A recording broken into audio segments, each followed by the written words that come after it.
Sən bizi böyütdün öz əllərinlə.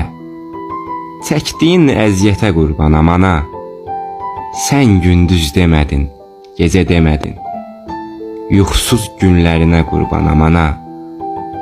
Müqəddəs varlıqsan sən bu dünyada.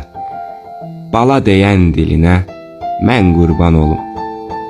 Bizlər üçün ağartdın qarə saçlarım. Ağaran saçlarına mən qurban olum.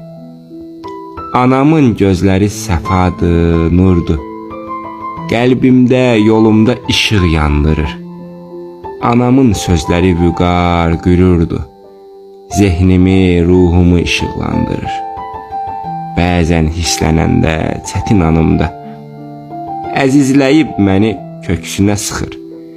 Anam saçlarımı tumarlayanda bütün ağrılarım yadımdan çıxır. Çəkdiyin əziyyətə qurbanam ana.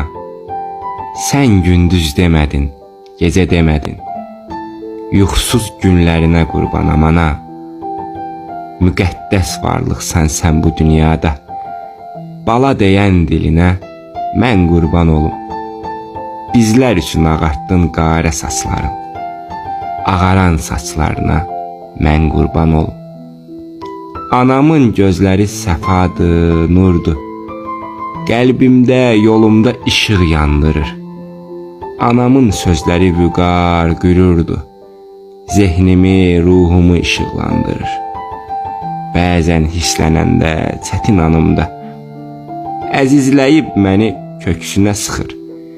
Anam saçlarımı tumarlayanda bütün ağrılarım yadımdan çıxır. Çəkdiyin əziyyətə qurbanam ana. Sən gündüz demədin, gecə demədin. Yuxusuz günlərinə qurbanam ana. Müqəddəs varlıqsan sən bu dünyada. Bala deyən dilinə mən qurban olum. Bizlər üçün ağartdın qarə saçlarım. Ağaran saçlarına mən qurban olum.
Geçip dayanmayıp zaman.